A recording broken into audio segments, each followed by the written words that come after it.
ब्रह्मा, विष्णु और शिव का जन्म एक रहस्य है। तीनों के जन्म की कथाएं वेद और पुराणों में अलग अलग हैं। उनके अलग अलग होने का कारण यह है कि जो शिव को मानते हैं वे शिव को ही केंद्र में रखकर अपना दर्शन करते हैं, और जो विष्णु को मानते हैं वे विष्णु को केंद्र में रखते हैं। लेकिन सभी पुराण इस बात पर तो सहमत हैं कि शिव ने ब्रह्मा के पुत्र दक्ष की पुत्री सती और विष्णु ने ब्रह्मा के पुत्र भृगु की पुत्री लक्ष्मी से विवाह किया था। ऐसे में सभी तरह की अलंकारिक और श्रृंगारिक कथाओं के रहस्य को समझना जरूरी है। में भगवान शिव और विष्णु के जन्म के विषय में कई कथाएं प्रचलित हैं। शिव पुराण के अनुसार भगवान शिव को स्वयंभू माना गया है, जबकि विष्णु पुराण के अनुसार भगवान विष्णु स्वयंभू हैं। शिव पुराण के अनुसार एक बार जब भगवान शिव अपने टखने पर अमृत मल रहे थे तब उससे भगवान विष्णु पैदा हुए, जबकि विष्णु पुराण के अनुसार ब्रह्मा भगवान विष्णु की नाभि कमल से पैदा हुए, जबकि शिव भगवान विष्णु के माथे के तेज से उत्पन्न हुए बताए गए हैं। विष्णु पुराण के अनुसार माथे के तेज से उत्पन्न होने के कारण ही शिव हमेशा योग मुद्रा में रहते हैं। शिव के जन्म की कहानी हर कोई जानना चाहता है। श्रीमद् भागवत के अनुसार एक बार जब भगवान विष्णु और ब्रह्मा अहंकार से अभिभूत हो स्वयं को श्रेष्ठ बताते हुए लड़ रहे थे, तब एक जलते हुए खंभे जिसका कोई भी ओर छोर ब्रह्मा या विष्णु नहीं समझ पाए से भगवान शिव प्रकट हुए। यदि किसी का बचपन है तो निश्चित ही जन्म भी होगा और अंत भी। विष्णु पुराण में शिव के बाल रूप का वर्णन मिलता है। इसके अनुसार ब्रह्मा को एक बच्चे की जरूरत थी। उन्होंने इसके लिए तपस्या की। तब अचानक उनकी गोद में रोते हुए बालक शिव प्रकट हुए। ब्रह्मा ने बच्चे से रोने का कारण पूछा तो उसने बड़ी मासूमियत से जवाब दिया कि उसका नाम ब्रह्मा नहीं है, इसलिए वह रो रहा है। तब ब्रह्मा ने शिव का नाम रुद्र रखा, जिसका अर्थ होता है रोने वाला। शिव तब भी चुप नहीं हुए, इसलिए ब्रह्मा ने उन्हें दूसरा नाम दिया, पर शिव को वह नाम पसंद नहीं आया और वे फिर भी चुप नहीं हुए। इस तरह शिव को चुप कराने के लिए ब्रह्मा ने 8 नाम दिए और शिव 8 नामों रुद्र, शर्व, भाव, उग्र, भीम, पशुपति, ईशान और महादेव से जाने गए। शिव पुराण के अनुसार ये नाम पृथ्वी पर लिखे गए थे। शिव के इस प्रकार ब्रह्मा पुत्र के रूप में जन्म लेने के पीछे भी विष्णु पुराण की एक पौराणिक कथा है। इसके अनुसार जब धरती, आकाश, पाताल समेत पूरा ब्रह्मांड जलमग्न था, तब ब्रह्मा, विष्णु और महेश शिव के सिवा कोई भी देव या प्राणी नहीं था। तब केवल विष्णु ही जल सतह पर अपने शेषनाग पर लेटे नजर आ रहे थे। तब उनकी नाभि से कमल नाल पर ब्रह्मा जी प्रकट हुए। ब्रह्मा विष्णु जब सृष्टि के संबंध में बातें कर रहे थे तो शिवजी प्रकट हुए। ब्रह्मा ने उन्हें पहचानने से इनकार कर दिया। तब शिव के रूठ जाने के भय से भगवान विष्णु ने दिव्य दृष्टि प्रदान कर ब्रह्मा को शिव की याद दिलाई। ब्रह्मा को अपनी गलती का एहसास हुआ और शिव से क्षमा मांगते हुए उन्होंने उनसे अपने पुत्र रूप में पैदा होने का आशीर्वाद मांगा। शिव ने ब्रह्मा की प्रार्थना स्वीकार करते हुए उन्हें यह आशीर्वाद प्रदान किया। कालांतर में विष्णु के कान के मैल से पैदा हुए मधुकैटभ राक्षसों के वध के बाद जब ब्रह्मा ने सृष्टि की रचना शुरू की तो उन्हें एक बच्चे की जरूरत पड़ी और तब उन्हें भगवान शिव का आशीर्वाद ध्यान आया। अत ब्रह्मा ने तपस्या की और बालक शिव बच्चे के रूप में उनकी गोद में प्रकट हुए। भगवान शिव का विवाह ब्रह्मा के पुत्र दक्ष की पुत्री सती से हुआ था। एक बार दक्ष ने एक विशाल यज्ञ का आयोजन किया, लेकिन उन्होंने शिव व सती को निमंत्रित नहीं किया। भगवान शिव के मना करने के बाद भी सती इस यज्ञ में आईं और जब उन्होंने यज्ञ में अपने पति शिव का अपमान होते देखा तो यज्ञ वेदी में कूदकर उन्होंने अपनी देह का त्याग कर दिया। जब भगवान शिव को यह ज्ञात हुआ तो उन्होंने क्रोध में अपने सिर से एक जटा उखाड़ी और उसे रोषपूर्वक पर्वत के ऊपर पटक दिया। उस जटा से महाभयंकर वीरभद्र प्रकट हुए। शिव के इस अवतार ने दक्ष के यज्ञ का विध्वंस कर दिया और दक्ष का सिर काटकर उसे मृत्युदंड दिया।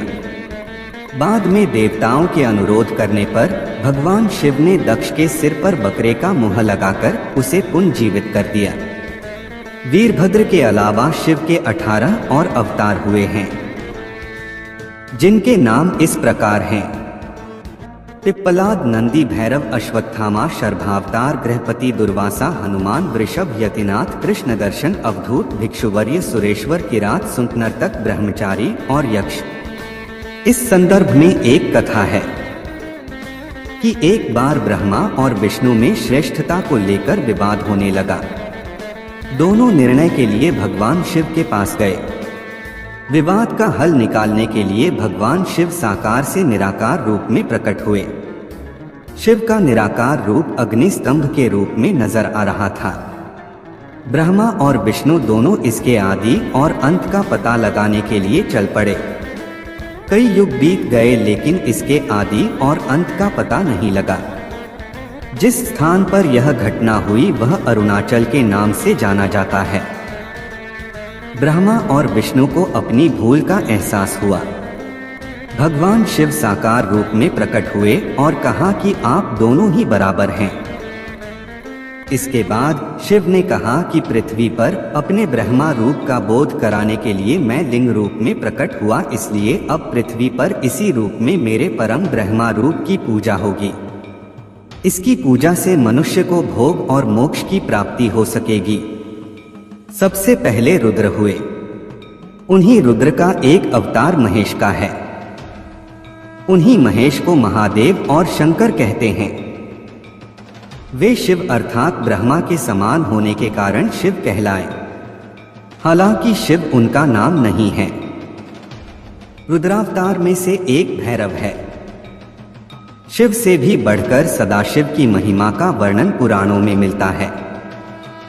आदि का पिता माना गया है। सदाशिव की शक्ति को प्रधान प्रकृति कहा गया है, जो बाद में अंबा नाम से प्रसिद्ध हुई। वह शक्ति अंबिका, पार्वती या सती नहीं कही गई है। उसको प्रकृति सर्वेश्वरी, त्रिदेव जननी, ब्रह्मा, विष्णु और महेश की माता नित्या और मूल कारण भी कहते हैं। सदाशिव द्वारा प्रकट की गई उस शक्ति की 8 भुजाएं हैं। पराशक्ति जगत जननी वह देवी नाना प्रकार की गतियों से संपन्न हैं और अनेक प्रकार के अस्त्र शक्ति धारण करती हैं।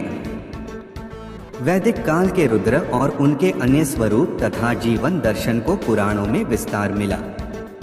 वेद जिन्हें रुद्र कहते हैं, पुराण उन्हें शंकर और महेश कहते हैं। वराह काल के पूर्व के कालों में भी शिव थे।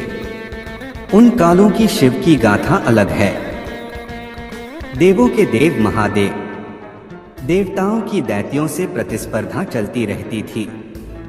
ऐसे में जब भी देवताओं पर घोर संकट आता था तो वे सभी देवाधिदेव महादेव के पास जाते थे। दैत्यों, राक्षसों सहित देवताओं ने भी शिव को कई बार चुनौती दी, लेकिन वे सभी परास्त होकर शिव के समक्ष झुक गए। इसीलिए शिव हैं देवों के देव महादेव। वे दैत्यों, दानवों और भूतों के भी प्रिय भगवान हैं। आदिदेव शिव और गुरु दत्तात्रेय को धर्म और योग का जनक माना गया है। शिव के 7 शिष्यों ने ही शिव के ज्ञान और धर्म को संपूर्ण धरती पर प्रचारित किया। कहते हैं कि शिव ने ज्ञान योग की पहली शिक्षा अपनी पत्नी पार्वती को दी थी।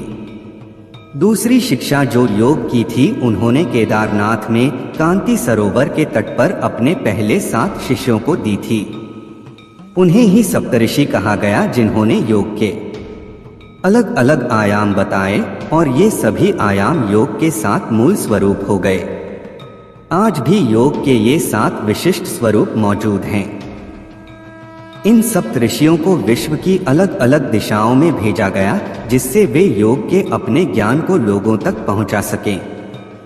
कहते हैं कि एक को मध्य एशिया, एक को मध्य पूर्व एशिया व उत्तरी अफ्रीका, एक को दक्षिण अमेरिका, एक को हिमालय के निचले क्षेत्र में, एक ऋषि को पूर्वी एशिया, एक को दक्षिण में भारतीय उपमहाद्वीप में भेजा गया और एक आदि योगी के साथ वहीं रह गया। अगर उन इलाकों की संस्कृतियों पर गौर किया जाए तो आज भी इन ऋषियों के योगदान के चिन्ह वहां दिखाई दे जाएंगे। आज से 15 से 20 हजार वर्ष पूर्व वराह काल की शुरुआत में जब देवी देवताओं ने धरती पर कदम रखे थे, तब उस काल में धरती हिमयुग की चपेट में थी।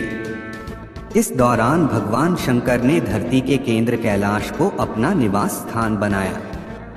विष्णु ने समुद्र को और ब्रह्मा ने नदी के किनारे को अपना स्थान बनाया था। पुराण कहते हैं कि जहाँ पर शिव विराजमान हैं, उस पर्वत के ठीक नीचे पाताल लोक है, जो भगवान विष्णु का स्थान है। शिव के आसन के ऊपर वायुमंडल के पार क्रमशः स्वर्गलोक और फिर ब्रह्मा जी का स्थान है, जबकि धरती पर कुछ भी नहीं था। इन तीनों से सब कुछ हो गया। वैज्ञानिकों के अनुसार तिब्बत धरती की सबसे प्राचीन भूमि है और पुरातन काल में इसके चारों ओर समुद्र हुआ करता था। फिर जब समुद्र हटा तो अन्य धरती का प्रकटन हुआ और इस तरह धीरे धीरे जीवन भी फैलता गया। सर्वप्रथम शिव ने ही धरती पर जीवन के प्रचार प्रसार का प्रयास किया, इसलिए उन्हें आदिदेव भी कहा जाता है। आदि का अर्थ प्रारंभ। शिव को आदिनाथ भी कहा जाता है। आदिनाथ होने के कारण उनका एक नाम आदिश भी है। इस आदिश शब्द से ही आदेश शब्द बना है। नाथ साधु जब एक दूसरे से मिलते हैं तो कहते हैं। शिव के अलावा ब्रह्मा और विष्णु ने संपूर्ण धरती पर जीवन की उत्पत्ति और पालन का कार्य किया। सभी ने मिलकर धरती को रहने लायक बनाया और यहाँ देवता, दैत्य, दानव, गंधर्व, यक्ष और मनुष्य की आबादी को बढ़ाया। पूरा वीडियो देखने के लिए दिल की गहराई से शुक्रिया, धन्यवाद।